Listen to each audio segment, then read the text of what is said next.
Episode 40 of the Back of the Class podcast. I'm Glenn Anderson.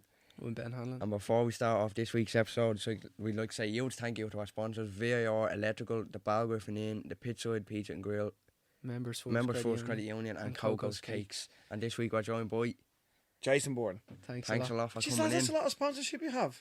Yeah, it is. Do you know what I mean? You're quite young for getting that many in. Yeah. We put the work in, we built it up. I know, I've loads of mates that have podcasts and can't get any sponsorship. Really, yeah. Yeah, so well done. Yeah. Cakes and what? Electrical company? Yeah, an electrical company. And and Credit Union, that's a big Credit one. Union. I got electrocuted quite a lot when I was a kid. Did you? Did you, yeah? Yeah, so I could probably use their sponsorship, you know, like... Why did you get electrocuted? So what the crack was in our houses when we were younger, there wasn't any trip switches. Oh, right. And Do you know trip switches now? Like in your house, whatever, if a kettle blows or a toaster goes, and the fuse that board, trip switch will go, it'll go like that. Yeah. But we didn't have them.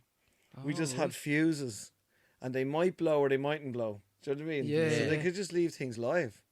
Do you know what I mean? So I used to do my stand-up actually. My outfla was real good at DIY, right? And that's actually used to our young, right? And this is cool. I wish I did this.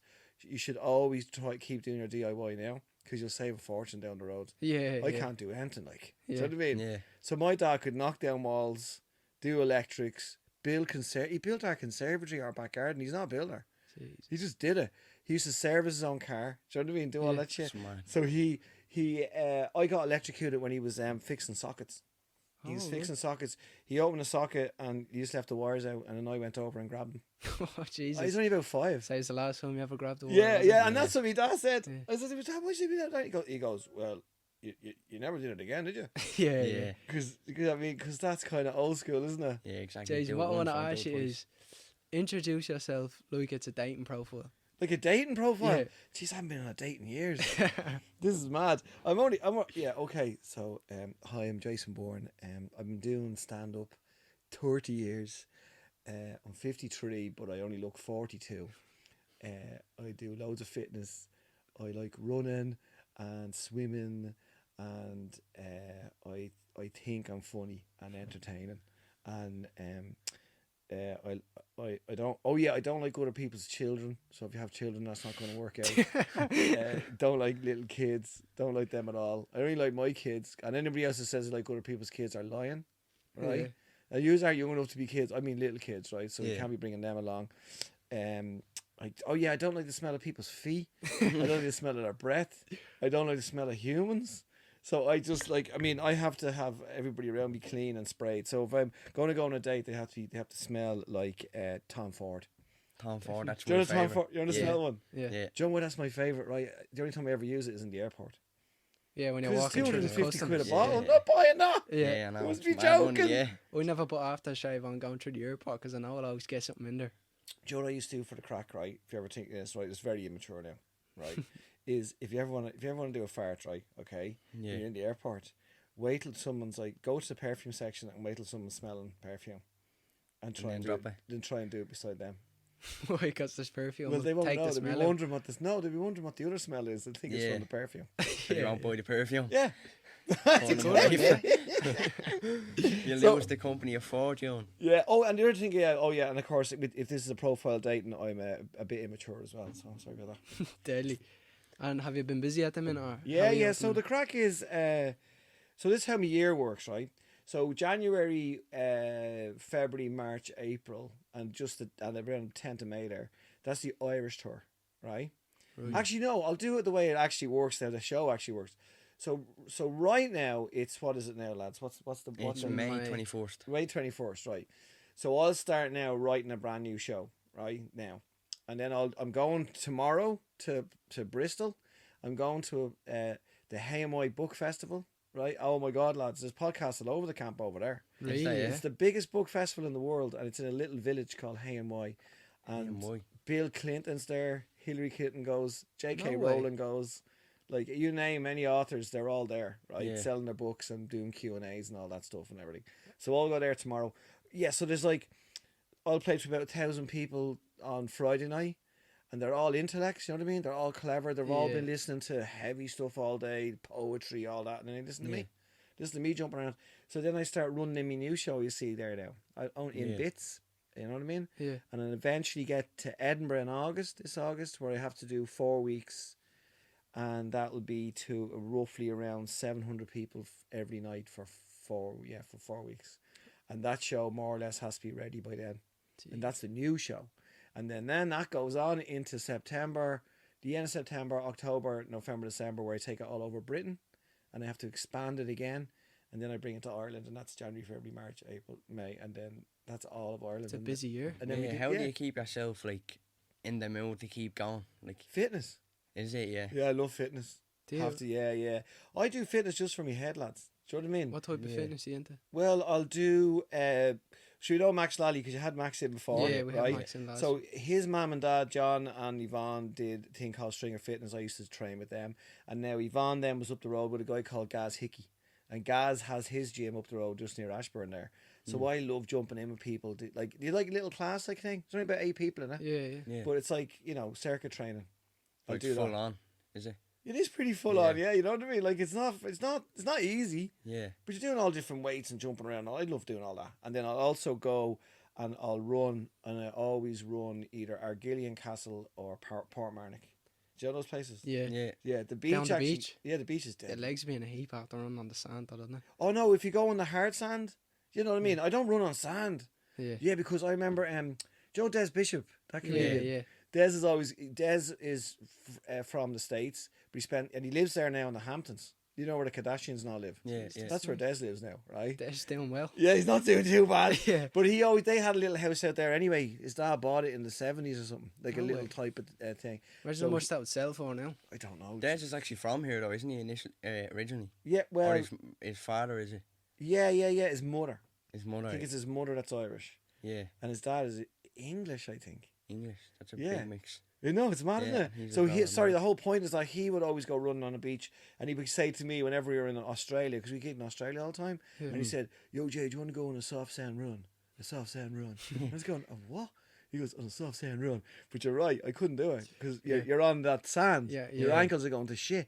So I only run on the hard sand when the tide's gone out. Yeah. Do you know what I mean? That flat sand, and Portmarnock's deadly for that.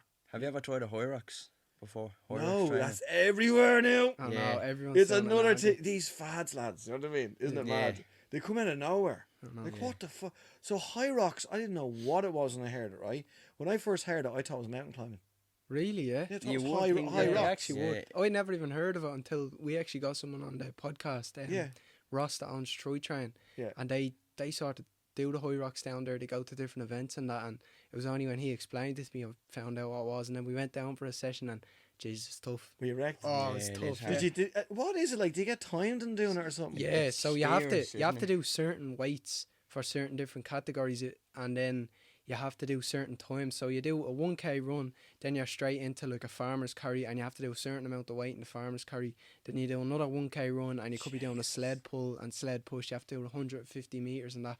Then you do another 1K run, and then you're doing a different exercise Skiers like and stuff, isn't skiers, and Yeah, then you're yeah. doing like a med ball, like throw ups, catch and squat and all. Oh, it's mental. Yeah, it it's is. So hard. that's so what they've done there, you know what I mean? And people have been doing this for years all the time, is they get something like that and they just stick a name on it. Yeah. Yeah. So that's I did boxing training in Australia, and that's exactly what they did. Is it? Yeah. Box- That's exactly what they did. So like he was a boxer, this fella. Yeah. So when I was doing my shows over there, and Des was with me actually, Yeah. we used to go and train with him. He was a bleeding lunatic. Oh wait, what was his Right, name? Was he a pro? He was a pro, yeah. Was he? He Yeah. was a pro Aussie boxer, and then he trained boxers. So he He's just didn't deadly. take any shit off, and he was Yeah, mentally yeah. was. Yeah. So we were so in Australia, obviously they're mad into cricket. Yeah. So those oval pitches are everywhere, right? So we trained on a cricket ground, and in the cricket, like a place as big as this, right? He had the boxing things hanging out, you know, out with the ceiling, the bags. He had the weights, he had all that, and basically we were just doing exactly what High Rocks does. We do something, do like box there, lift that, and then you go, all right, lads, get out and do a lap of the oval pitch, which is gigantic. Yeah, a cricket pitch is massive. Very big, yeah. Jeez. But run as fast as you can, like, then Yeah. back in again, right? And then we didn't know what we had to do when we came back in. It was a surprise. He came in, he go, give hands a skipping rope. And he was That's a bastard. Like if you hit the script note, you hit it with your foot and stopped, he'd make you start all over again. Oh, Do you ever So get that's skipping? high rocks. Yeah. Do you ever get a skipping rope on the back mid skip? Oh, I thought you meant if somebody in my school did that. No, Just no, whack no. me in the back. Because I used to box myself, and I used to trying to get the hang of skipping for the first while, and I just kept hitting myself in the back of the neck Yeah. and the back, and I Yeah, never wanted so- to Can skip you do again. the thing with the 1 feet? Yeah, I can do that and crossover. Oh, you want to see? Took me years Takes of you a long practice. time. You Yeah, want to I see know, me? Our yeah. man nearly battered me when I was trying to do that. Did The he? boxer Yeah. fella. So all the rest of them were all going, yeah, and his Aussie actually was going, he's going, come on, Jace, what are you doing? Come on, you're ruining for everybody else.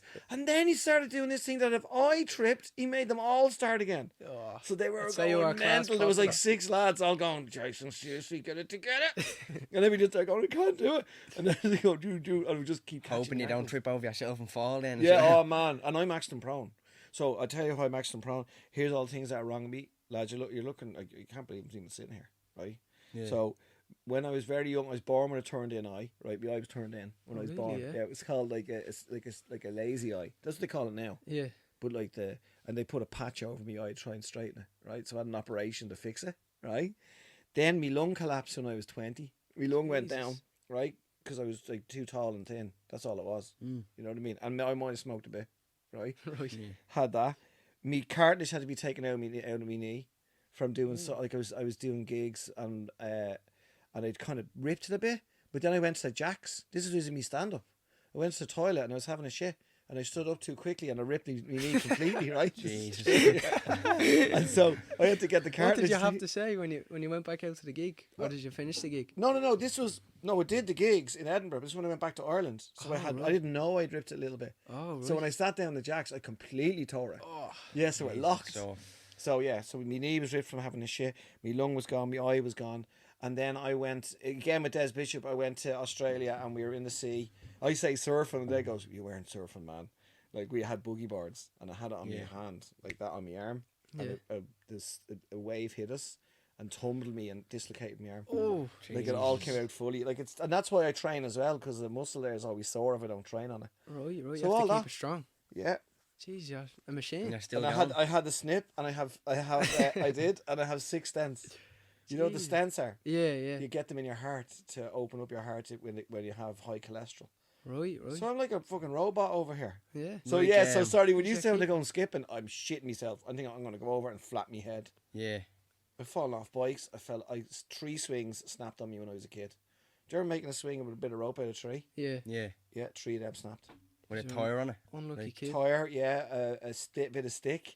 But like, The trick all is the to lads- let, all let the the other lad- kids go first to see if it's no, stable. but they were on it for ages. I'm talking about I wouldn't get on it for weeks.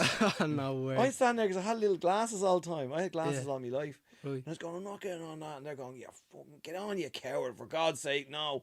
Weeks of them going up and down, of like swinging out on it. And the one time I went on it, snap. Second one, snap. And the third one was absolutely hilarious. We were in Glendalough, we went hiking, and there was a rope hanging out of a tree. And then it was going down into a river. Do you know what I mean? Do you Yeah. ever see like kind of like it was dug out? Yeah. Yeah. So Like you swing off it, like, and then. yeah, you swing off and it goes down over the river. Yeah. But I was the first one to grab it. I went, look at this, lads. But you're supposed to sit on it. And you were hanging out. And I grabbed it with my hands like that, you know, as far as my hands Yeah. to go above my head. And I went, whoa, and as I went, the swing went down, down, down, down, of course. It was only about a half a foot off the ground at the bottom. So it dragged me on my leg, on my face, and my chest. And went I straight lads in. couldn't stop laughing because I couldn't stop it. It was just swinging back and forth, and I smashed my knees off the rocks and everything. Oh, That's God. nasty. So Fuck the yeah, bits. so full on, lads. Do you want to bring us back to the start, Jason, and tell us what life was like for you growing up and What sort of school what life school was was like? I love school. Did you? Yeah, Yeah. I always hear loads of people going, "Oh, you hated school. I got to get all my mates are in school." Because you see, I lived in Ballantyre, out by Dundrum Shopping Centre kind of area, you know, that Yeah, area out there, and so massive housing estates, like Right. massive housing estates. Like I had to explain to my English crowd, you know, they don't know what that is. Those housing estates don't really exist over there. What do they call them?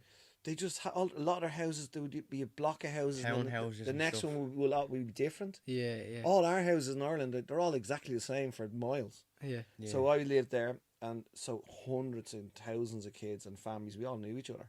So it's like here in Ballymun, it was very like that. Same thing. So we would all go to start school together at 4, right? All of us. Yeah. And so it's the same lads and girls all the way, and they're from all like housing estates everywhere, and they were my mates all the way up till I was 17. Right. So I spent more time with them than I did with my own family because I Yeah. was in school with them.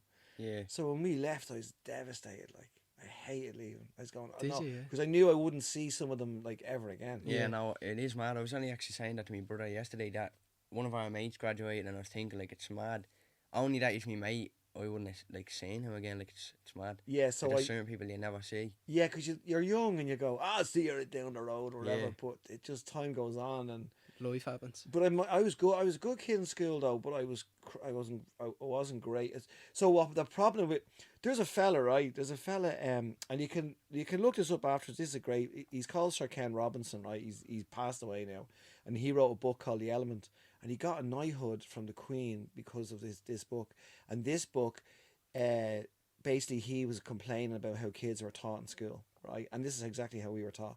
So he says, and what he used to say was that everybody's intelligence is like their fingerprint. It's different. So you're Yeah. different, you're different, I'm different. Yeah. We don't have the same intelligence. We don't have the same way of learning. That's what he's trying to tell you.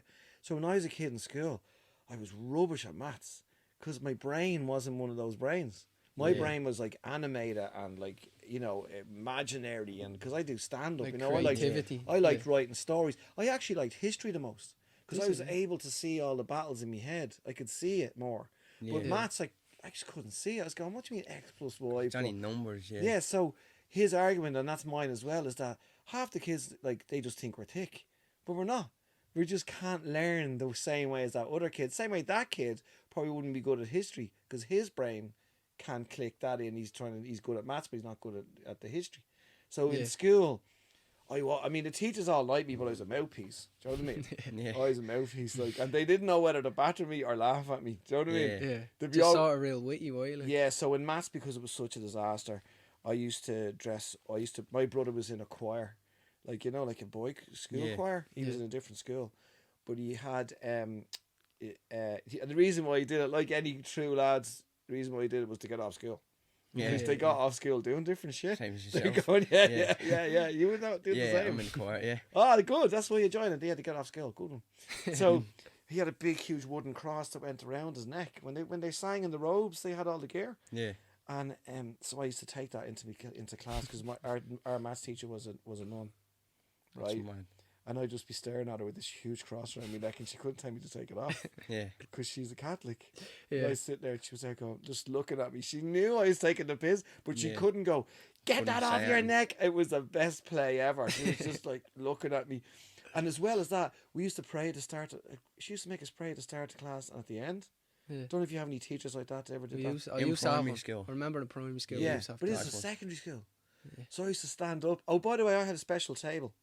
Special table at the front of class. Why did you have a special Because time? I was such a master, I don't want them to keep an eye on me. Yeah. And I had full control of the classroom as well. It was like I was already gigging. Yeah. I would do it and they'd be going, go on, Jay, go on, right?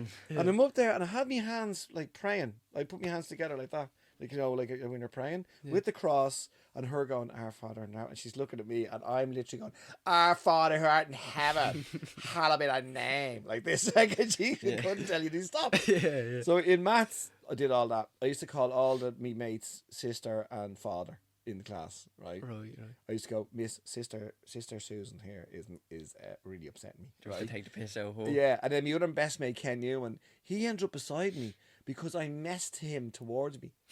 How did you do I that? messed him towards me. I just used to rat on him all the time, just for the Just crack. put him up the I front. used to go, sorry, Miss Father Newman here. She goes, "What's saying Father Newman?" I go, sorry, Kenneth Newman here is constantly talking while I'm trying to do my maths. And she used to believe me and go, get up here, Kenneth Newman, sit down beside Jason. I go, "Meh," right? Yeah. And I used to get him, I used to pinch him and like he'd be doing the same to me. Yeah, He pinched him and I remember pinched him beside me once and him going, ah! And me going, Miss, seriously, I cannot work with this. I cannot work with the he's screaming at me now. And he was Yeah. going, he's at the pin. And I got him kicked out of class. Did you? Yeah. He's out the side of the classroom looking at the window like with his fingers up at me going, what the fuck? Like, and I was saying, oh, sorry, miss, he's sorry. And I did Acting that. as if he didn't do anything. Yeah, so I had great crack. I knew all the bullies. I knew all the people who got bullied. I used to stand in the middle. I used to make sure nobody got bullied. Did you? Because the bullies were. But I don't know how it works now with bullies.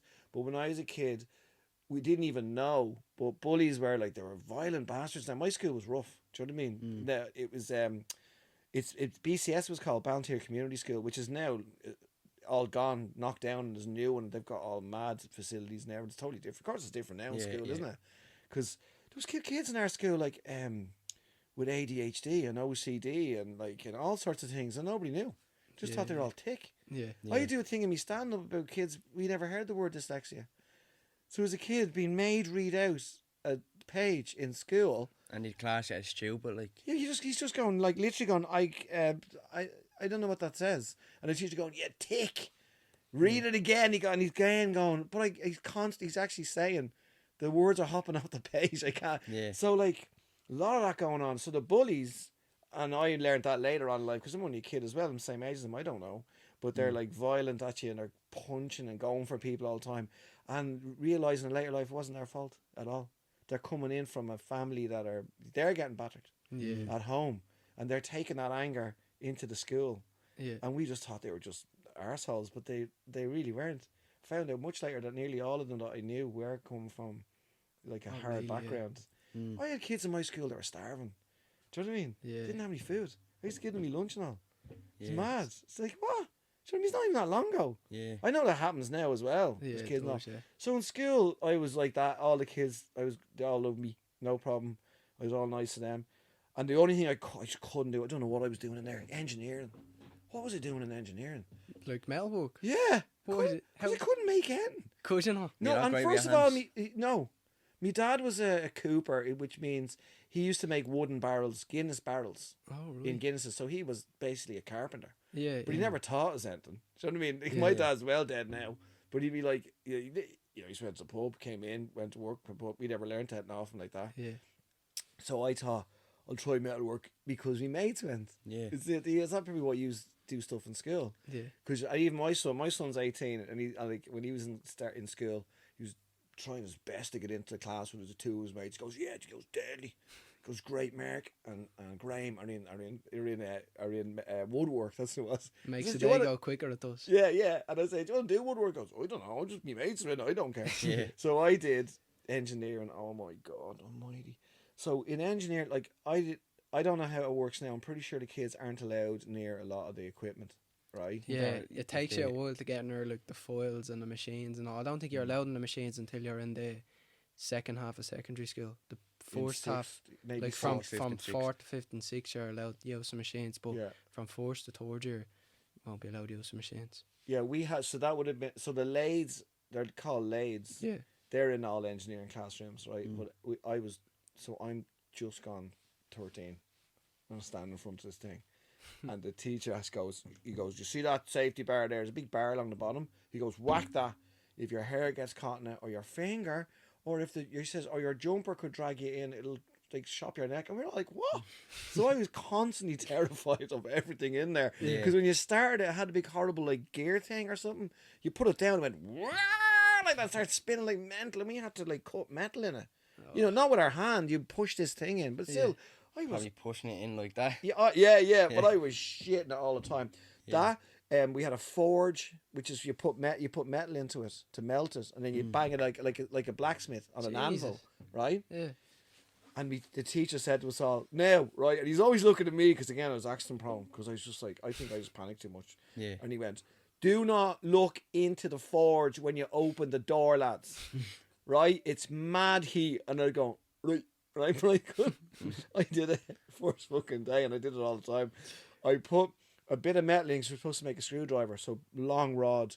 I opened the thing and I looked in to put it in, and the fucking thing burnt my eyebrows off and burnt the front of my hair off. Jesus. And what did the teacher do? He didn't come down and hug me. He started bleeding, belting me, right? Giving you a bang of a ruler. or Yeah, whatever. yeah, he just like kind of belts you in the back of the head. He didn't keep Yeah. hitting you. He went, "You fucking easy. I told you not to look at it." I'm standing there with no eyebrows. My glasses nearly melted. My front of my hair singed. Yeah. Right?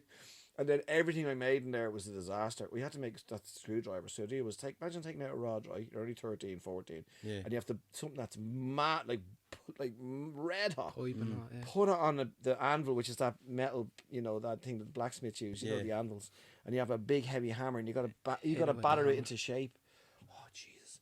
My dad actually, when he passed away, I found all my stuff I made in school in engineering in a little toolbox. Really? Yeah. Yeah, he kept them all.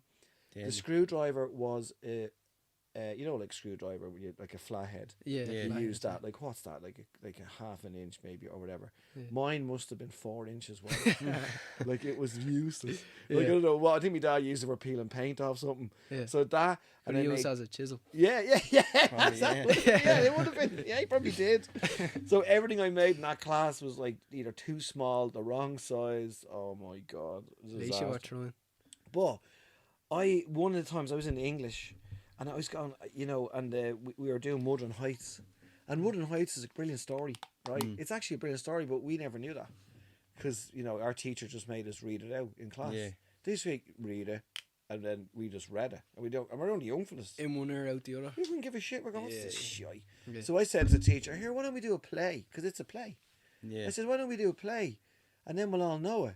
Because we'll all have different parts and then we'll have to do it. And then he fucking threw the book at me. Actually, physically picked up a book and threw it at me. Did he? Yeah. Didn't like that He idea. went, don't be a bloody fucking, don't be a dope. What do you mean do a play? Idiots. Like, that's all this shit. No way. Yeah. And that's exactly what we should have done. Yeah. And Because it would have stuck to the because head. none of us knew what would have. That's creative then, yeah. Yeah. So teachers teachers are much better now. Mm. But like putting on a play, bringing kids to a play if it's in your English, they should do that. Yeah. Do you know what I mean? It's not that hard.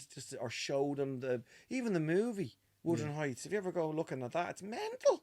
I didn't know there was ghosts and like mad shit going on and murder and all this. And we were all going, that's in that. It was just words to us at the time, like. It's just words to you, isn't it? It's the Yeah, way it's yeah. taught. And you also got to like the teacher, you know? Mm. And Irish, like even now, Irish, my son did his oral exam the other day. You know what I mean? Listening. Yeah. Mm. And I said, how'd you get on? He goes, oh, not great, not great. God, he says, didn't do brilliant, you know. And I says, yeah, of course, you're not going to be able to do brilliant. You won't be able to. And he went, why? I says, because it's not being taught as a conversation. So, like, there's Des Bishop again, right? Mm. Des went and lived in Connemara, where they only spoke Irish. And Yeah. he learned how to speak Irish like that.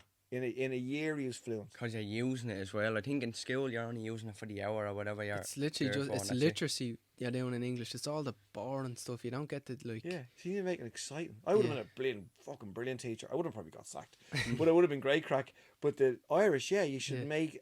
I don't know. So I can read Irish, Yeah. right, and I can more or less work out kind of what it's saying, but I can't speak it. That's Yeah. mad. And I tell all the people in different countries who have more languages, and they go, "Yeah, but you speak Irish." I go, "No, I don't." Yeah. And they go, what? And then Des, I was never so embarrassed in my life. Des was driving along in the car in Australia after he learned Irish, and he was speaking to me in Irish. And I was going, Des, I don't know what you're saying. I says, I kind of have an idea, but I can't answer you back. So they should have got, like, let's say you two are in class, right, and you spend the whole hour used to just talking Irish to each other. Yeah. How quick were you going to learn that? Because you're getting a bit of like laugh out of it as well, but you're also Yeah. taking it serious. Yeah. But that's it. And then, so all the kids that went to the Irish school near me, full on Irish school, like, do you know what I mean? They had to speak Irish all day. We used to slag the shit out of them, calling them boggers and all, you know. They weren't boggers, they were in Dublin. Yeah. We're Yeah. going, you stupid bogger, yeah, well, yeah, fucking Irish boggers and all. They were fluent in Irish within a year, 2 years. No problems with them. They were sailing through everything. And they were better in all their exams because they always say if you have another language, it helps your brain. Does it? Yeah. Yeah. It makes you smart or whatever. Isn't Yeah, it? and No also way. you can start picking up more languages and more languages. And I met this fella in his man could speak 6 languages. His man. Bilingual, isn't it? That's what they call it. Yeah. Being bilingual. It's just Yeah. your brain just starts opening up. But Yeah. like, and it just gets used to it. And the younger you are, the quicker you can learn a language as well. Mm. But you have another language, it'll help all your other exams. It's just mad. It's just the way it is. It's like when, like, my ma's really old now, she's 81, and when they say when old people, to stop them getting Alzheimer's and stuff like that, when they go a little bit too lally, they say they should try and learn an instrument or a language because it annoys your Keeps their brain. mind occupied But as well. but it annoys it. It's so complicated. So Yeah. like if they say they're playing a piano, my ma's never played a piano in her life. She had to keep going like this and going, oh, all that is making her brain go trying to fire. Like Yeah. Yeah. Turning the wheels and yeah, it's like Yeah. firing, boom, boom. Because I watched this documentary. It was deadly. It was about the most amount of people over 100 living in the one spot was in Japan, a little island off Japan. Yeah. And the host was waiting. She goes, I have to meet this fella now, and he's 105. And she was looking up and down, waiting for him. And this Honda 50 turned up with a helmet. And she was wondering who that was. He took off the helmet. It was your man. No way. He goes, how are you? Because he was Japanese, obviously. Yeah. But it was the diet they had, right? Yeah, there's way more people in Asia and Yeah. Japan. But we can't. But that's in their genes, so we can never keep up with that. Because we can't go, oh, I'm going to be Japanese. I'm going to do it. We can't, because that's their bodies. That's their DNA. We're not made up like that. We can never live as long as them. But you can do what they do. So you can eat their food and go that way. But the amazing thing was, they found with the old people, like all the old people, see them all hanging around, just like drinking and laughing and punching each other, and they're all like over 100.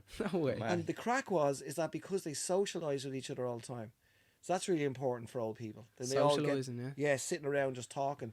But they all like played table tennis or, did Do some sort of like hobby or whatever, yeah. and they played music. They were all Yeah. little guitars and all, just to keep their brains going. Bang, bang, bang. And that's what happened. And did you know what you wanted to be when you finished school? Or did No. you have a career you were leaning towards? I left at 17, do you know what I mean? So Yeah. I did me leaving though, but we were very young then leaving school because there was no TY. Yeah. That middle bit was you were held back if you weren't doing well in school. Oh, You didn't do TY, you did that year again. Yeah. You repeated the year, so which again was horrific. Can you imagine? Yeah. Because everybody knew you were tick. Yeah. You were in that school and you were just branded tick. And again, And they your mates go on ahead they of you probably as weren't well. even tick. There's a friend of mine, right, who was just never did well in school, and he's now a millionaire. Oh, yeah. Millionaire. Property, got into property. Did he? Yeah. Yeah, That's he the did. way forward, isn't it? Well, he didn't know. Well, of course, he got into it in the 80s Yeah. when he left school. He just bought a house, sold a house, bought a thing, but he never needed to know He was just a business head, like. when Hitler entered Poland. Yeah, He yeah. didn't need to know that bit. Yeah. Yeah. So that was, but yeah, I left school, I didn't know what I wanted to do, but I had this idea, right, because I was always good at people. I worked in bars all the time, collecting glasses, and then I was Yeah. pulling pints and all, and then I had bits of summer jobs always in pubs, and I was good at people, and I was always very outgoing, so I thought, I'm going to be a manager of a hotel in New York. A manager? Where Yeah. did that come from? Because I knew I'd be able to manage a big load of people. Right. So, right. because that's basically what I did in school. Yeah. I just used to just hang out with Manage the everyone, whole manage class. them all, and Yeah. going, don't be fighting with him. You leave him alone. Don't be doing Yeah. that. Or me just all over there. Like I was a mad little bollocks. So So I that's could a big. easily That's a run. big jump moving to New York. Oh yeah, but I just loved that idea of being there. I Did loved you? all like New York. It looked great. So I left school, did accountancy for a bit. Didn't like that. You know what I mean? Because I was good at accountancy. So I Yeah. didn't really like, because accounting was easy. So wasn't good at maths, but could do accountancy. Because maths is all that X plus Y plus Z Algebra shit. and stuff, Yeah. yeah. But accountancy wasn't that. It's all Just money. numbers. That was me yeah. just adding up stuff, and I was good at knowing the tax figures and the law and all. So I was able to do a bit of that. But then I said, right, I'll go, and so I went to a waiter's course, Yeah. because I already knew the bar stuff, and I went and did a waiter's course, and that was mental. Oh my god, I went into it, I didn't know what was going on, and it was in a place like, it was called Foss or something like that. Remember Yeah. them? Yeah. They still, I don't even know They that still name. do them. Man. Yeah, but I was in a waiter's course, but there was 6 or 7 lads from Mountjoy in there with me. Oh jeez. Yeah, same So age. you were as me. well They were entertained. juveniles that came in from the Yeah. prison. And we were all learning to be waiters, and they're like geez, the head bit off them, looking like Yeah. mad shit. So I was going, what the fuck is this?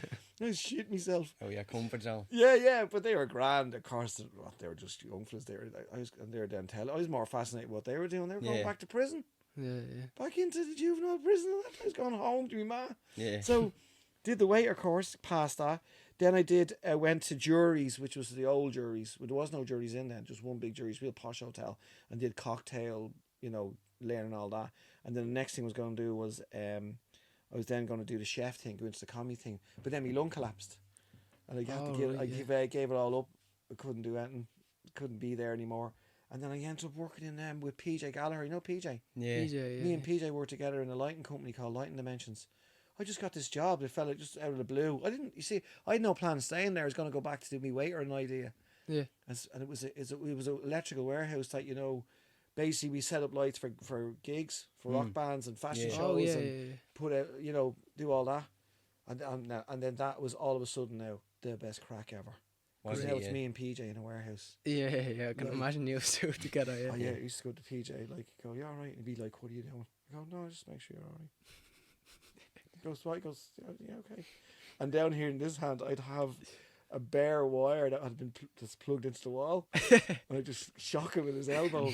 And he'd be like, you bastard, I knew it. And then Peter would come down then, like, whatever. We wouldn't do it straight away. You'd have to wait a few days, He'd come down with 2 cups of tea and put them down in front of me. That's because you've worked very hard, Jason, today. I'd go. And in his own head, he's probably thinking, I'm going to get him back. Yeah, and I'm going, I'm not touching that tea. Yeah. And he'd go, Jay, have a sip of tea. And there's a Kit Kat there for you as well, right? Yeah. And he'd only gone and put tiny little nuts and washers in the bottom of the cup. Oh. So I'd swallow them. I went, you're a bollock. So we had great crack there. Like, I got crucified there when I was 21. Physically crucified. They built a cross out of trussing and taped me to it and then hung me out the ceiling. Jeez, They hung mad. me out the ceiling. Do you know what? Here's a bit of education, lads. I didn't even know this. That's how, when people were crucified, right? Jesus and all the lads. Yeah. That's how you die. Your arms are up. You suffocate. No You way. can't breathe. When you put your arms like that, you can't breathe in that well. So that's what they did. They held if you hold your arms that long. Yeah. Here's me hanging out of the ceiling. I'm starting to pass out. I'm going, lads, seriously. And luckily my girlfriend at the time came in and got me down and I was all pale and bollocksed and Jesus. I was basically suffocating up there. The Didn't lads could even have been know. done with manslaughter. Yeah. So it was grand. And so Messing went on there loads all the time doing mad shit. Like we got a guy from England because it was an English company and it was all Irish lads, but it wasn't doing very well because he wouldn't stop messing. So they sent over an English guy. And he came over, we had a meeting with us and he went, right boys, and me and PJ and another friends are Shaggy and Owen and all the lads, there's about 8 of us in the canteen. He goes, right, so I'm over here now, make sure that this company runs much better than it's been running, right? So we're going to make sure it's, we're going to be getting ahead of ourselves with all the rigs, so I'll tidy this place up because this place is a mess. So later on that day, about an hour or so later, me and PJ grabbed him and put gaffer tape all around him. We put him in a fly case and ordered a courier. And we put him into a courier. The courier didn't know he was in there. And we couried him down to the Gaiety, down to the theatre. And then we knew the lads in the Gaiety, they opened it and they closed it and they sent him back. So he could have suffocated in there. Yeah. Could have ended up anywhere as well in the back of a courier. So we didn't even know that, but me. So here's the mad thing. The background was my dad and my family, my mum and all were always very funny. And my dad always watched all the comedy on the telly. So he's always watching like Billy Connolly and all these old style Tommy Cooper, all these old Tommy people. Cooper is one of my favourites, yeah. Yeah. And now there's a guy called Tim Vine. I mean, he's my age, whatever, but he's another guy kind of took over from that area. So I was always watching that and always loving it. And I was always a fan of Billy Connolly and loving all that. And then me and Peter were in that warehouse and we were always messing, just coming up with little ideas and all. And then one day I went to a comedy gig with my friend Martin, not with PJ. And I went to see a stand up and just before that I'd seen Billy Connolly with PJ. We broke into the Olympia. This is actually this still works as well if anybody wants to try it. So when a gig starts, all the bouncers go into the venue. They go from the front door all the way down into the venue and they walk past the doors that the boxes are. So those boxes there's never anybody there. There might be somebody in the thing, but just tell them you're going in to just talk to your ma or something for a sec. And just go straight in up into the box and you sit in. Just open the door real quick, see if anybody's in there. There's never anybody in it. No way. So me and Good to PJ know sat that. in a fucking box watching Billy Connolly. And then after, so I could see the whole crowd looking at me, you see. Yeah. Because the boxes are side stage. So you can see the whole bank of the Olympia looking at them. Yeah. And I played the Olympia now I know what it's like. But I came out of it, I went, I'll never do that with you, PJ. And he goes, no way. He goes, you see all them looking at him and he's on his own. So never was going to do it. So anyway, on we go. And I do this, I go to see this stand-up gig. It's in the Castle. It was called the Castle Inn. It's still there, that pub, up near Christchurch. And I went to see a guy and he was brilliant. Simon Bly, I always remember who I see, the English comic. And my mate Barry Murphy was MCing. And afterwards, Martin, I won a joke competition. That's what it was. It was so stupid, like, you know what I mean? It was, I remember the joke, it was, what has Mary Robinson and Eamon De Valera got in common, right? And you had to write down a joke, and I just wrote down, my ma lives next door to Eamon De Valera, right? Stupid. Yeah. But the man, the MC, Barry, liked it because it was odd. And he went, the winner is Jason Byrne. And I went, so I won a Foster's hat and a beer, but I had to collect it off Barry. And my mate said, he wants to do comedy. And I went, no, I don't. I didn't. He was only messing with me. And Barry gave me 5 gigs. No He way. had a little blue book, and he goes, I'll tell you what, he says, Jason, do 5 open spots. And if you don't like them, don't do them don't do it anymore. Yeah. And that was it. Never I So- looked never back. ever stopped. Was that a bit daunting for you though, starting? Yeah, but you see, if you ask me to do something like a challenge, I'm a nightmare like that. I'll try it, like, you know what I mean. I'll do that. Yeah. I'll try that. Kind of like stubborn in a way. Yeah, and I said, and I was always a fan of comedy. And I thought, okay, I was absolutely terrified though, so scared, because I was only 25 or something, 24, 25, Right. and I go up on the stage and all my mates are there, and I had silly props and all. I was just doing mad Yeah. shit with props, and they all loved it, and it went really well. And the following week I came back, and when none of my mates were there, it was all just people. Yeah. And they're just staring at me because I didn't know what I was Yeah. doing. Because when you go on stage, let's say you have a funny story, you have to act it out. Yeah, You can't just tell a funny story. It's all about body language. Yeah, as well, watch isn't us when we're on stage, like myself and Tommy and any lads like Willie and all you've had and all those lads.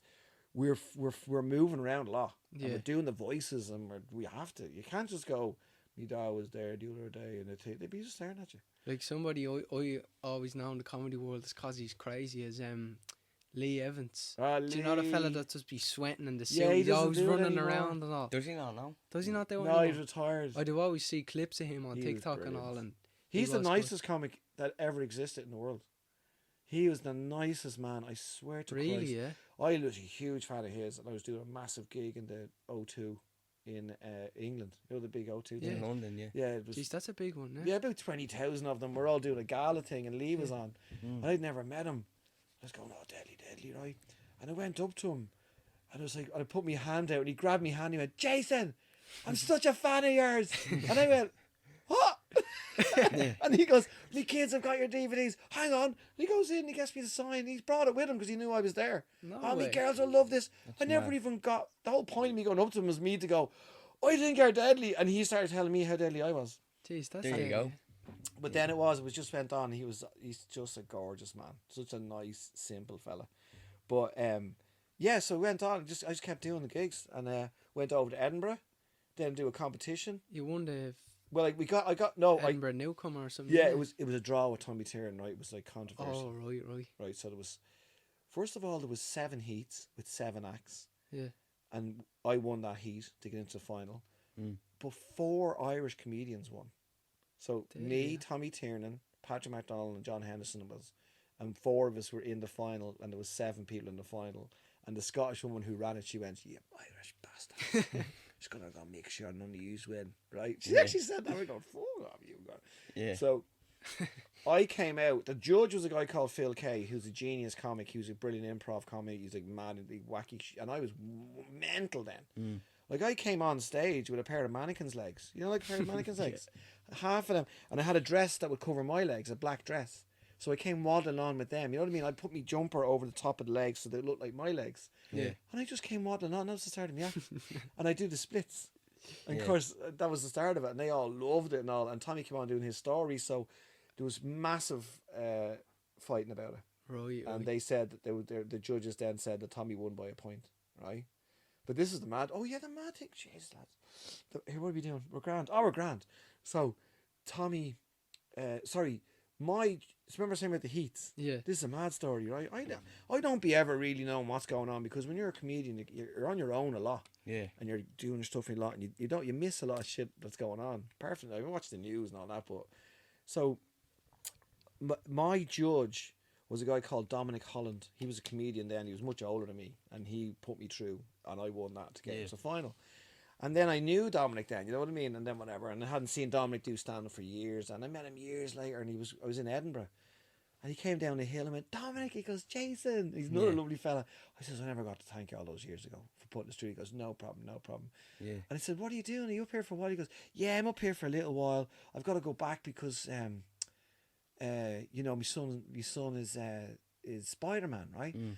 And I thought he meant that he was going to bring his son to a party dressed as Spider-Man. Do you know what I mean? Mm. And I went, "Oh yeah, that's good. And what is it like? Why do you have to go back and like? Do you have to get him a costume or something?" And he went, "What?"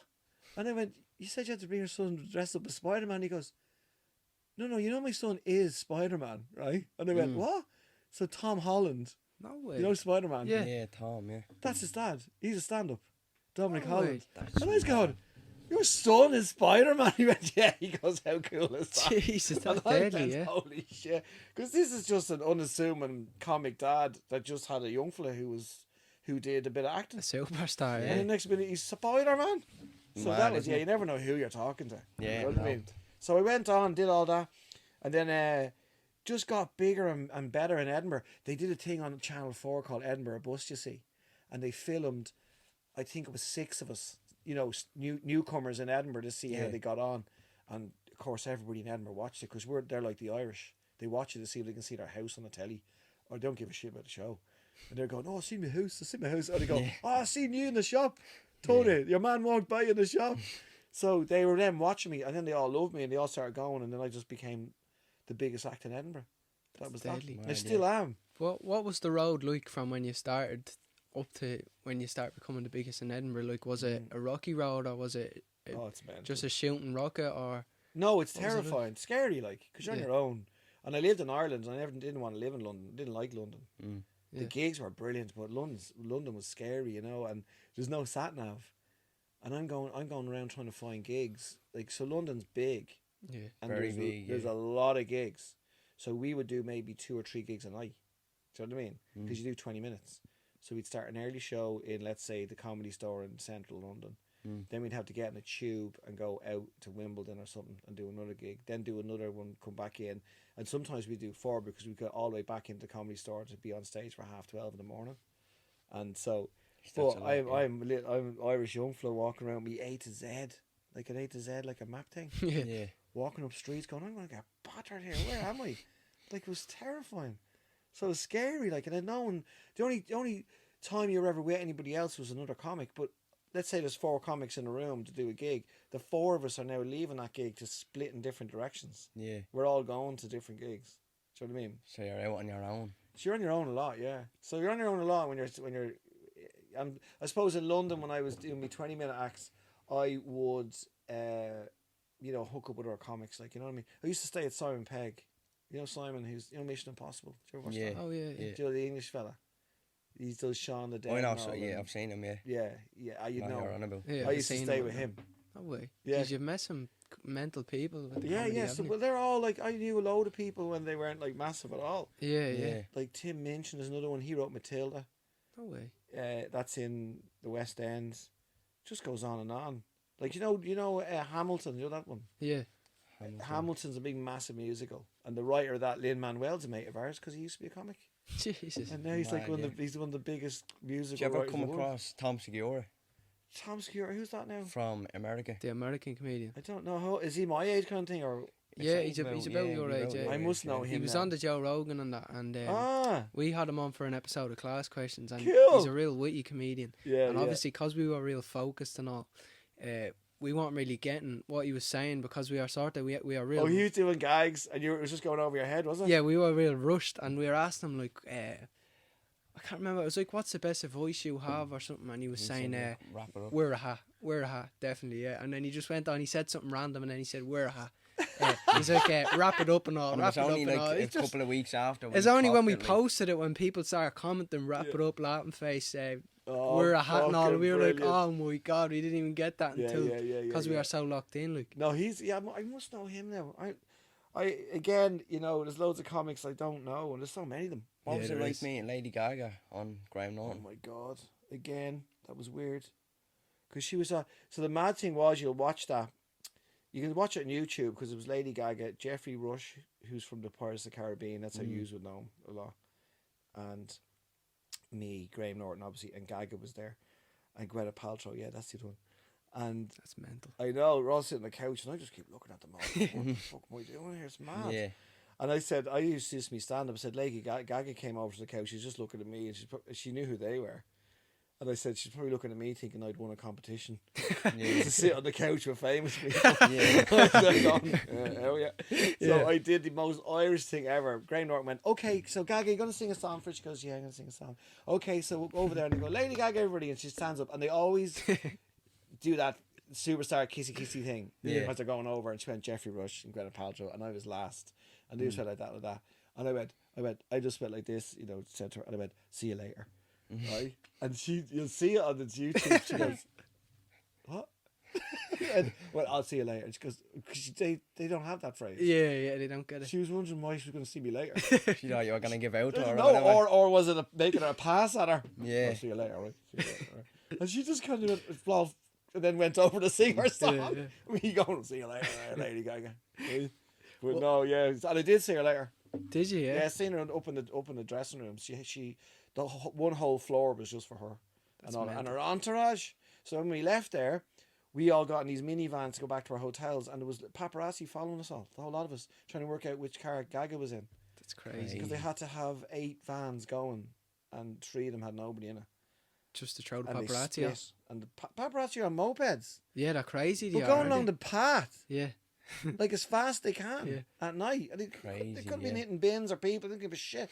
One guy's going like this, They just wanted to get and there's a the guy in the picture. back just going taking pictures into the Yeah. van. And then eventually, of course, they went and you seen my face. I was looking at that. So obviously it goes lights up, and you see them all like backing away from mine. Them all going, no, it's not that one, not him. And they went off, and I don't know if they ever got her. What was your proudest moment of your comedy career? Oh, I think that this is a mad one, really. I did a play about my dad when my dad passed away called the Paddy Lama Shed Talks, Then, and I became my dad in a shed. right. And my dad, as I say, was very funny, and so I did that play, and it's still very new. So, but that was definitely one of the most amazing things I ever did, because I had to play my dad, not talk to the audience, not do stand up, and Yeah. it was such a discipline. I loved it. And I sat there and was me dad for an hour. And the whole idea of it, I recorded me mum and me sister talking about me dad, and my director said, play that in over the system. Yeah. And that was brilliant. Because my dad sits in amazing, the yeah. chair and lights go down, all he hears is me going, I tell you something about your dad now. My mum didn't know she was being recorded. Yeah. Right? Like things like, she goes, your dad never bought me flowers ever, right? So, and she goes, oh, no, actually, no, he did bring me flowers once. He nicked them out of a garden and brought them into me ma and gave them to her. And she was in the hospital having a baby. Do you know what I mean? Crazy. Yeah. So that was the most proudest thing I ever did, because it's pretty heavy. Yeah. It's pretty heavy because he has to die in it. He has to die in it. He doesn't keel over. We have a theatrical way of doing it. And that was pretty heavy, and everybody absolutely loved that. And That's amazing. that's not a financial height, you know what I mean, part of my career at all. That Yeah. was, it's just, if you The do little something that you're thing, proud of, yeah. it's It's priceless. rewarding in itself. Yeah. And it was just like, Jesus, that was brilliant, because I've been doing stand up for so many years and just telling jokes, and hopefully people are laughing and going at that. Yeah. But doing the play, there was parts where it wasn't funny. It was emotional, like. And I love just sitting there going, and in my head, I know I'm being my dad, but the other part of my head is going, oh my God, this is deadly. I don't have to make them laugh. I don't have to entertain them. Yeah. And they're just listening to me telling the stories that might be a little bit serious, you know? And so that was amazing. And then I suppose going in the other direction then was doing the Royal Variety shows and meeting King Charles, Prince Charles, when That's I met him. mental. I met Prince Charles and Camilla. Oh my God. And I was, I swung on, do you know that, did you ever see that Miley Cyrus Wrecking Ball? Yeah. So she Yeah. goes, you know that, I I came on like a yeah. wrecking ball. I was the first one to do that. No way. I rigged the thing out of the ceiling, and I got like a buoy off a boat, like a thing I could sit on. Yeah. And that's how I used to come on stage. I used to play that song, and people go, what's the song? And I just go swinging across the stage. And so I did that literally only a couple of weeks after she released that song, that Yeah. video. That's mad. So I said, the Royal Variety Show asked me to come on. I says, can I come on like that in the Royal Variety Show? They were going, oh my God, Jason. Because I had to come on and because she only wears underpants and a vest. And I wanted to do that as well. And so I came on, and in the rehearsals, right, so in the Royal Variety Show, up above your ceiling, there's loads of different shows that have to be dropped in. They're only inches from each other. Do you know what I mean? So Billy Elliot gets dropped in, and they all do Billy Elliot. That goes back up again. Yeah. Then a little bit forward is, let's say, Hamilton, back up again. And just these are all examples. Do you know what I mean? Tilda, like, you know, whatever. Yeah. And my rope was just in the middle of one of them. And your man goes, Jason, don't go left or right, because you'll rip one of those sets down with you. You know what I mean? I was going, oh, Yeah. got it. And let's stand a ladder. Because if you take a ball and a string, obviously, and you pull it to the side, it goes higher. Do you know what I mean? Yeah. So I had to get on it at the side where nobody could see me. And there's Charles and Camilla in their box, and I swung on. And that was it. Charles was just laughing his head off. And I did great prop comedy then afterwards. I used to do a thing about your ma with her blinds. I used to have a set of blinds, you know, the Venetian blinds. Yeah. I used to hold them up when I was doing gigs. Do you know what I mean? So the mic is here, and there's the blind, and I'm behind the blind. You can't see me. And I used to open the blind like me ma, and knock on the mic if she's knocking on the window, Yeah. right? And I did that Royal Variety Show, but I did it like it was his ma, the Queen, because I had a white glove, and I put it through and it went nookity nook like that, right? And he was sorry, all that. I met afterwards. Then you line up to meet them, and it says, "Don't talk to them, don't talk to them. Just go, thank you, sir," and all. But we're not part of the empire or the British thing, Yeah, so so we we can can say talk. what we want to them. Yeah, yeah. So it doesn't matter. The rest of them are all. So I had, who was either side of me? It was my Mary J. Blige was one side of me, and Jessie J was the other side. They're two singers, right? Yeah. Massive. Yeah. And no, they're no, like, Mary J. Blige going, "Oh my God, I can't believe we're going to meet him." I says, "You know, he doesn't know who you are." Like, I'm such a miserable lad. She goes, "I know what you mean, Jay. Of course he knows who I am." He goes, "He doesn't watch him. He leans back, and a fella tells him your name. He leans in." So he got to her, and you could see him leaning back, and that was her whole night was ruined. Like, she just couldn't stop laughing, and she just kind of fucked up her courtesy and everything. I wrecked her night, and then because she told me after, she goes, "Oh my God, I couldn't believe he leaned back. He doesn't know my name at all." So he comes to me, and he goes to this, leans back, and the man goes, you can hear your man going, "Jason Byrne." He goes, "Oh yes, Jason, well done." Now it's hard, you can't remember everybody's fucking name anyway. Yeah. And he goes, "Jason, yes, well done, you were very funny, absolutely loved it, totally enjoyed it." Shook my hand, went to move on, I didn't let go of his hand. Yeah. And he went, You and couldn't believe it, and probably. he looked at me, and I went, "Did you really like it?" Right? I started, and he went, "I'm sorry, what?" Like this. And he went, "Did you really like it?" He went, "No, he's a little ring, Charles, that he spins all the time when he's talking." And he goes, "No, yes, I did. I really did enjoy it. No, I did. It was very, very funny." And I went, "Did you like this bit and that bit?" "You want to see all the security? They're coming in now, close, going, who's this paddywhack? The future king? Like, is he going to attack him or something?" Because I'm standing there in my jocks, by the way. Why are you still in the Still in vest? the costume. Standing in my jocks talking to him, right? And all the way along, like, you can see Elton John down the end and Robbie Williams and all going, who's your man? No way. Who the fuck is talking to? Yeah. And then, so what happens is let's imagine over my shoulder is a camera that's on Charles because it's for the telly. Yeah. And there's a light over that as well, so he can't really see. It's like someone blinding you all the way along. It's really irritating for him. Yeah. And so he's going, "Yes, oh yeah." He goes, "Yes," and it was very, very good, right? And next minute he gets a little bang in his shoulder, and it's Camilla. So she didn't see him because the lights as well. Yeah. And she bangs into him. And this is so amazing. There's me just standing in front of the two of them.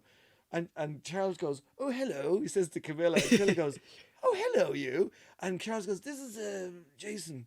Right?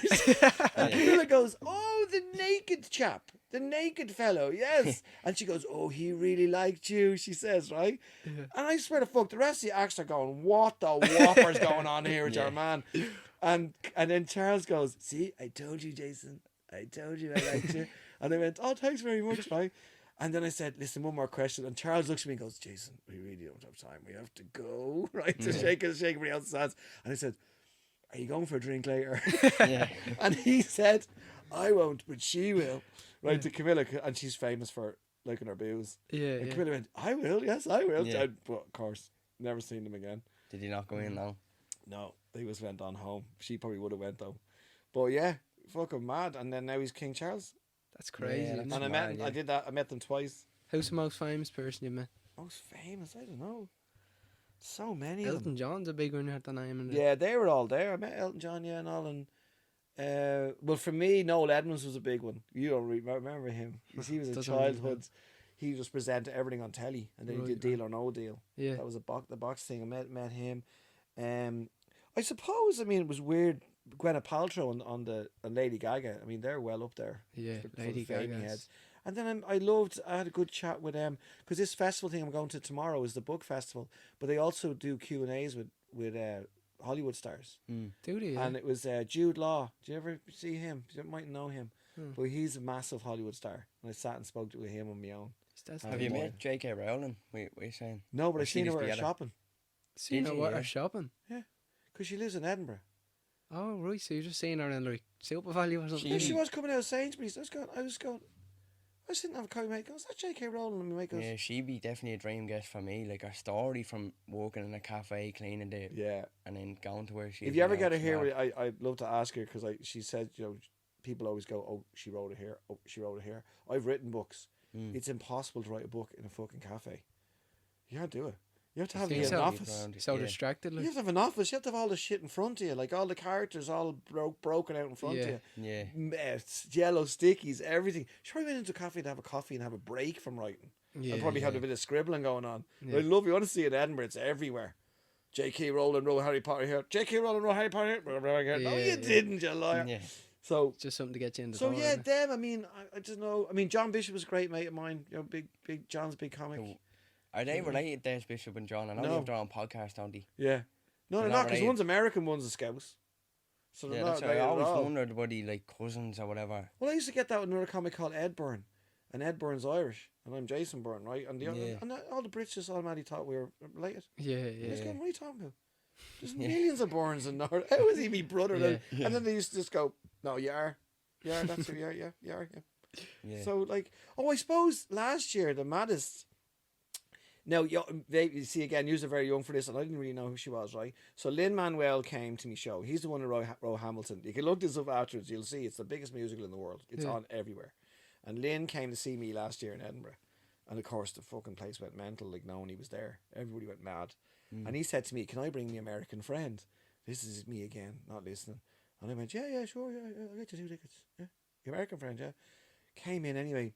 And backstage, there was a show on after me called Swamp-esque, which was, you know, Shrek, Yeah. the musical. Yeah. They were doing Shrek, the burlesque show. It's like a strip show, except they're Shrek, right? And they were on after me. And in came Lynn with this girl, with his American friend, into my dressing room. And they were all like, oh my God, right? And they could hear it, because they're all of them are gay. All those lads from that thing. And they could hear them all going, oh my God. And I came, what's wrong with you? And I went, yeah, that's just Lynn. And they go, yeah, we know Lynn, but oh my God, look who's with him. And I went, oh, I don't know who's that. And I went in, followed them in. And I said, how are you? I'm Jason. And she went, yeah, I'm America. And I went, yeah, no, I know, yeah, no, you're American. What's your name? And she went, no, my name is America. Like, your name's America. Yeah. Only the most famous person in the world, I don't know, right? She's called America Ferrara. She was in the Barbie movie, right? No way. Second, like, she's Barbie's mate in it. And then she's famous for a very big sitcom called Ugly Betty, where you'll see her with ugly glasses and all that. See, and there's me standing in front, the most famous You didn't woman, know. and I didn't bang her. I just thought she was American, and that was her name. And me and Lynn couldn't stop laughing. He was like, because you know Americans, like, and especially Lynn, they're so vocal. Yeah. He's like, oh my God, man, you thought her name was, you thought her she was American. She is American. Like, they're going, oh my God. So yeah, I'm always having to watch out for meeting those guys. What was the toughest obstacle that you've had to overcome to get to where you are? Oh my God, I suppose me health. Do you know what I mean? Yeah. Getting the stents and stuff, and I mean, there's different obstacles that you're getting through and stuff. Do you know what I mean? Yeah. But I suppose, and as well as that, I suppose maybe a better way to answer that is getting pushed back every time you do stand up. You know what I mean? So you might do something, you know, that you think is going to be a real big success, and it's not, And it might not work. and you're back down again, and then you're Back back to the up drawing again, board, yeah. then you're back down again. Yeah. And that is, you just can't give up, right? And there was a guy called Earl Nightingale, because I love, if you ever get a hand, get into it, find like a philosopher or somebody like that, right? Find one that you like. I've heard of Earl Nightingale. I think I've read a few of his quotes, but I haven't actually looked into Now him. he's there in black and white. It's in the 1940s talking. Yeah. And he's just talking about it like this all the time, right? And he's like, and he said one thing. He said, and these are young, and this is brilliant advice, because I would have loved to have this advice when I was young. He said, pick one thing that you love doing, one thing, but do nothing else. Don't do anything else but that one thing, and you will absolutely fly in it. You will be the best of the best. Like, and so for me with stand up, it is hard for us to do the one thing, because we have to do telly and radio. So if he was with me, he would have murdered me, going, no, you can't do telly, you can't do it. You just gotta do the live stand up. Don't write sitcoms and stay focused on and if you keep doing the one thing, and he's right, you just become, unless of course, here's the flip side. You know, you can't just say, I'm going to be a footballer, and you just aren't good enough. And not, you can't keep, but you can train, and then maybe there's a point where you go, I'm just not good enough for that. Yeah. But he means that if whatever you feel that you could be good at, something that you used to feel that you're good at now, like you're doing this, Do you know what I Yeah. mean? If you just kept doing it, like look at the lads that just started doing YouTube mess and just kept doing it and kept doing it, like those Jake Paul and all those Side guys. man. Yeah. Yeah. Like but the other thing as well that's tough is people go, oh look, they did that, I'm gonna do that, but you can't think that way. Yeah. Yeah, you have Because to be original. that's those two. Yeah. You have to literally be them. So that's what's tough for us as comics as well. Let's say I'll see John Bishop, my best mate, playing an arena. I can't play arenas, but I can't think like that. I Yeah. can't start going, oh God, I wish I was playing arenas. I'm not as good as John. People just prefer John. They just like him. He's likability and everything, and that's just the way it is. You can't start getting pissy and angry about somebody doing better than you. Just stay in your own thing and just keep going. But that Earl Nightingale thing, and he was mainly talking in those days to kind of businessmen and businesswomen, like, you know, if you're going to be a lawyer, just keep being Stay in your own lane, sort of yeah, thing. yeah, yeah, Yeah. keep going, keep going, keep going, keep going, keep going. But it's relentless, like. Nowadays, do you think social media is a huge part of everything, though? Yeah, it is. I mean, I remember doing this stand up saying that years and years and years ago, let's say there was a king and a queen, right, and then there was all the peasants, and if they stepped out of line, they just got killed. That was the end of it, right? You up to the king going, I think what you said, bang, you're Can't already say gone. You anything. can't even finish the sentence. Yeah. Yeah. Now everybody's the king and queen.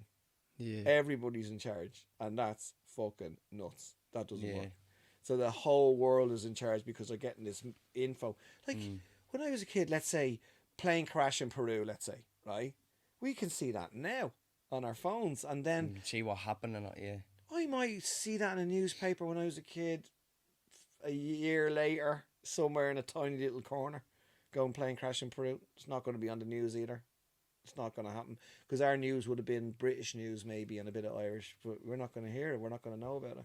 Yeah. So I remember seeing a girl get on a plane. She was probably 12 and she was in hysterics with her mum. Absolutely fucking terrified. And that's because she was probably seeing planes crashing, reading things. You know what I mean? I bet you she's 12, so she has a phone. Yeah. Probably first time flying. She's going to look up flying. She's going to do it. Yeah. She's going to look up flying. She's going to see engines falling out of the sky, everything. Yeah, that happens all the time. Yeah. But there's billions of us in the world. It's Yeah. not going to happen to you. It It's doesn't a mean- small I seen yeah. it. I seen a quote actually, as I was going upstairs on my phone, in her, and it was, "Worrying is like praying for the things you don't want to happen." Yeah. And that, I think I think it was Robert Downey Jr. that actually said that, and that's a great quote. Like if you focus, it's like if you focus on the things you don't want to happen, you're gonna see more of them things. You're gonna sort of attract more of them things and all. But Yeah.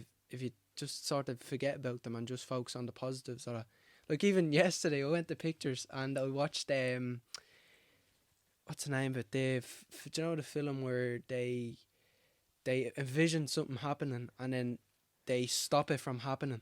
Oh, is that with the roller coasters and all that kind Yeah, of stuff? From yeah. years ago, there's like loads of them. Yeah, there's loads of them. Oh, what's it called again? But yeah, I know what you mean. Yeah, Yeah. and Do they dream about that or does it actually happen it's or like something? it actually happens, but I remember them all upside down on a roller coaster or something. Yeah, but they actually stop it from You can happening. hear people. I love people now when they listen to these things. They're screaming at you right now. Yeah, yeah, they They're are. going, oh, it's called. Yeah. I can't remember what it's called. No, I can't So do you that. went to see the latest version of that. Yeah, Yeah. and that was like, it came in ahead of everyone dying or whatever, and then she sorted it and she fixed it. Yeah. And then I wasn't like mad paranoid looking at that saying, oh look, she's after doing this way, she's after doing this way, and like the whole film was about everybody in the film being so careful because they knew death was around the corner. But then I was thinking, like, if you're always focusing on that stuff and you're always worrying, it's not really a life worth living. Like if you're focused on death, you No. have to just focus on living and living in the moment, you know what I mean? Yeah, I think your man Earl Nightingale said that your brain is like a field. Whatever you plant in it will grow. And That's a what good it is. one. That is a good one. And that's what you're talking about. Yeah. You start sticking all that shit in your head, it's going to grow in there. It's going to get worse if you don't put it in there. And I think even your own story, like being around people like Lady Gaga and knowing that life is attainable, like going from Yeah. you talking about being in school to being around Elton John, it shows anything is possible. Like, Yeah, anything is possible. Yeah. You know, and a lot, like, I remember people saying, oh, you're dead lucky. And then we made PJ going, he's not lucky, he's worked his whole life, which I Yeah, had. yeah. I worked really hard at stand up, you know, going back to those gigs and just keep going and keep going. And it's, you know, there's another thing I wish I knew when I was a kid, which is a thing called Taoism, right, which is from China. and it's a philosophy way of thinking, and it would help what you're talking about. So Tao is Taoism, right? And it's not a religion as such. So some Chinese say it is or whatever. It's like karma, is it? It's a way. It's a very simple way of, and at your age, if you read that, if you got, do you know what you should get? Like get Tao for Dummies or wherever you go. Like go that way with it, because it can fry your head a bit. Yeah. But it's all about just not complicating life too much, and that just letting it all happen. Do you know what I mean? And just, go with the flow. Go with the flow, because and they talk about water quite a lot, because water always finds the most natural way to go. It just goes around things and up things and over things and down things. But if you try and complicate life too much, it's just it's not going to work for you. Yeah. Do you know what I mean? But it also you can't take it literally. It doesn't mean you just sit in your bedroom and wait for your Rolls Royce to turn up outside and you're like, oh, there. It just means don't, like Earl Nightingale, pick one thing, keep it simple, and keep going all the way along the line with it. And you don't have to, as long as you're happy. Do you know what I mean? And that's another one. Alan Watts is another one you can look up. He's brilliant, and he's well dead now, but he used to talk about all that kind of stuff. And he said, if you're working at something and if it doesn't feel like play, then you shouldn't be doing it. Yeah. You and play means, sure, I know accountants who love being accountants. So that you'd be going, once you're passionate about it. yeah, what do you want to do that for? And they go, sure, geez, but I love it, and that's it. Doesn't matter. That's a bit like if I'm a bin man, I love being a bin man. That's it. That's a bit like. Did you ever heard the pottery class theory? Oh, There was a lecture. There was 2 different lectures, and they both had 2 different classes. go on, yeah. One class, he told them, make as many pots as you can within the next 10 weeks. Doesn't matter about how good they are, just quantity. I want as many as you can do as possible. He went to the other class and he said to them, I want you to make one pot as perfect as you can, like one of the best pots you'll ever see in your life. And the class that focused on making as much as they can started to fail at it, but then they started making consistently perfect pots. And the class that were doing the one pot kept overthinking and worrying and thinking, oh no, I can't do it yet because it's gonna fail. I can't do it yet. By the time the 10 weeks were up, the one class, I think only 2 of them handed in pots that were meant to hand in the perfect pots, because the rest of them were too worried about perfecting it that they actually didn't make anything. And the other class made 10, 20 perfect pots. And it's just like, it's like in life, I think you should aim, shoot, refocus. The man that never made a mistake made nothing. That's one of my favourite quotes. Yeah, and that can come in loads of different noises. Like the man who says he knows everything knows nothing. Yeah. And then my other one, my dad used to say, which was the other one, which I thought, oh my God, that's brilliant. Empty vessels make the loudest noises. So someone who's just a fucking arsehole, right? Yeah. Loud mouth, whatever. There's nothing in their brain. Do you know what I mean? Yeah. Like, I know a lot of highly intelligent people, and they wouldn't even start an argument with you because they don't see the point. Yeah. They would just be looking at you going, you'd be going, here, you know what I think? I'll be going, I'm not even going to get into this. And just walk away. Yeah. And they're like, that's the way it is, isn't it? The clever thing. And the other quote me dad had, and I actually had it in the play, and I couldn't make t-shirts of it and all, and that's like that worry thing. And my dad used to say, if you worry, you die. If you don't worry, you die anyway. So why worry? That's good, yeah. So it doesn't matter. matter. One, yeah. What, and then again, Alan Watts used to say, no amount of anxiety is ever going to solve anything. Yeah. So, like, let's say, I don't know, you lose your phone, right? That's a classic one. And people go, oh my God, where's my phone? Oh, Jesus, I'm not going to... Like, and that Taoism thing teaches you that as well. It says, let's say you lose your phone. Yeah. Don't go looking for it. Just sit down and have a cup of tea and relax. And then you'll find it. Yeah. Like, it's amazing. You just will wait. Because you can't think straight, when you're anxious and whatever. Yeah. So, like, even if you're in school or anything like that, and and the teacher goes, we're doing an exam next week, and like, don't panic. Like, just sit down and just work and wonder how, like, what's the best way to approach this now. Yeah. And that's with everything in life, like illness, that'll come, in your future. Any of the jobs or anything, like, don't lose the fucking head. Just don't lose the head. Yeah. And then stay calm. And if anybody used to ask you, like, what would you have told your young self? I would have said, just going to ask you that. To the younger generation. I would have said, just say no way more. Way more. Now, the Irish are terrible for saying Say no way more. Say no way more. It's way more powerful.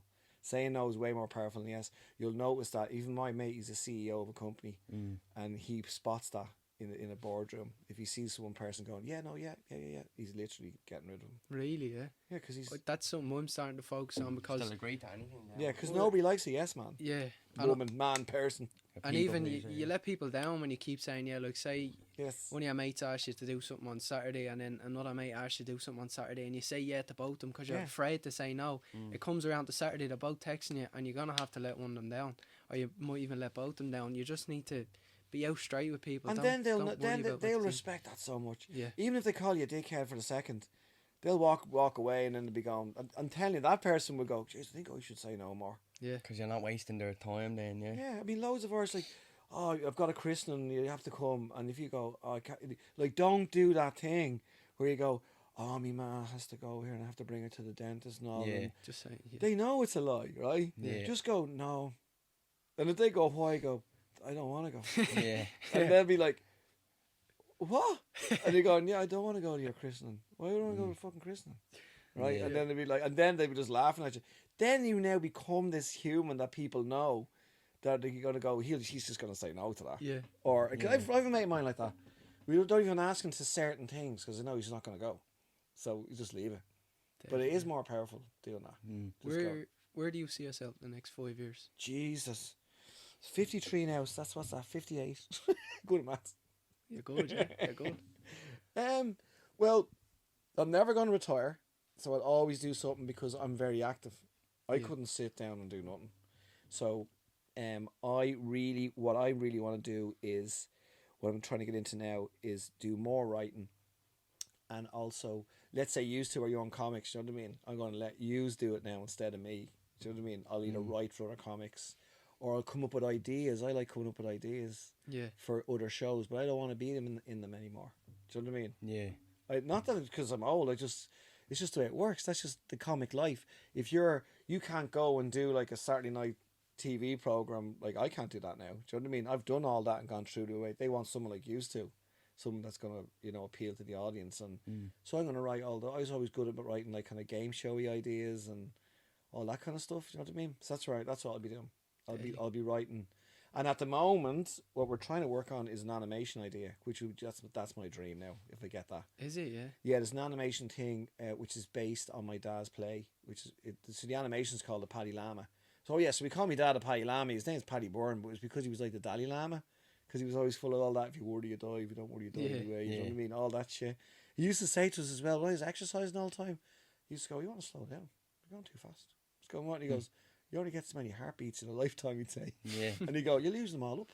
So he's right, but he's not right. Do you know what I mean? What he means is like, don't be fucking jumping around like a mad joke all the time. So we did an animation, and we've done up a decking, working with Bowler Media, who are the biggest animators in Ireland. Deadly. And so I'll write and voice like one or two of the characters in that. And if that comes out, that can get up onto Netflix and everything. Geez, I'd do that forever. Do you know what I mean? Because it's amazing. Yeah. writing and watching somebody else doing your stuff. Because I did a thing called Storybuds for RTE, where we all had to write short stories, like we did an Irish fairy tale. We got a fairy tale and you made it into an Irish story. So I did one of mine. I did about 10 of them, and one of mine was Cinderella's Other Fella. I wrote that. Right, it's for kids now, and I do you're talking down the lens, telling your story, and you do all the voices, and then it all changes to the actual animation. So they keep your voices, but now you're watching a cartoon, and it was absolutely cool. deadly, So yeah. I'm doing 12 more of them. So, but sorry, I also wrote some of them for other people. So I went into the studio. It was cool, brilliant. I was like going, I don't know how to do that. I don't know how to act it out, and I'm watching them do it, and they're speaking my words. Yeah. And that was good. That's like a fulfillment moment for you. Yeah, so that's where that was good, because that was I was thinking, I'll do that now. Yeah. You're a 'Cause very I don't- creative person, aren't you? Yeah. By the sounds of it, you're very I creative. never stop. Like, I'm always doing stuff, even in the car here, because I have to write a new show now for Edinburgh, but I can't keep doing live stand up forever. Yeah. Just because of the height I do with that. It's quite high. So Lee had to give it up because Lee Evans, Yeah. because he was too manic. He just said he couldn't keep that up. His body couldn't take it, because he's like, no, he's mental. Yeah. He's like, dun, dun, dun, dun, dun. So but mine's nowhere near as high as that. But I'd rather just slow down now. You know what I mean? Yeah. Take a leaf out of my dad's book, just chill out a bit, Yeah. and just write, and just give it. Write. Even my dad's play that I wrote. Other people could be my dad. I don't have to play him.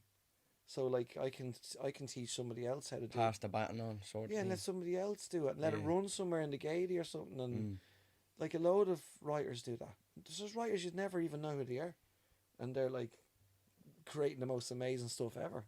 But so that and so writing and directing as well. I'd love to get into that more. So that's what I'll do. I'll be other words in a nutshell. I'll be making everybody else do things now. I won't be doing it anymore. Back. I'll have to send somebody else in here when you're interviewing me. Yeah. Deadly. Are you I'll big send a into bit the of a law of script. attraction? What? Are you big into like the law of attraction and like manifestation?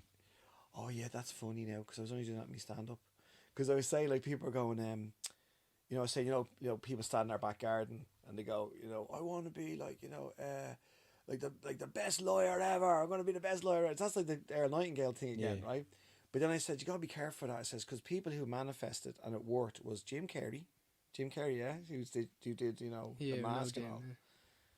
Oprah Winfrey, yeah, Michael Jackson. Yeah. They're all manifesting and shouting about it, but they're geniuses. They didn't have to shout out of the fucking garden. Do you know what I mean? They're brilliant at what they do. You've got to be amazing at what you do as well as manifesting. But manifesting is just another way of that. That's another Earl Nightingale thing. It's just focusing on one thing. Yeah. That's all that is. It's the same thing. So I don't believe that it comes to you. No, I don't believe You have to work hard for it. You have to work hard for it. Yeah. Yeah. Or just as I said, stick to the one thing. Yeah. Yeah. But you have to work hard for it. No, it's not going to come to you. Yes, you can win the lotto. For Jesus. But something I always say about that is, I've said it a few times in this podcast, if you're manifesting to win the lotto, you still have to go out and buy a lotto ticket. Yeah, exactly. So that's the work. You still have to do a bit of work. Yeah. So no, I mean, yes, I believe in encouraging yourself and going, I'm going to do that. I'm going to do that. Of course, that's going to work. That's the same thing.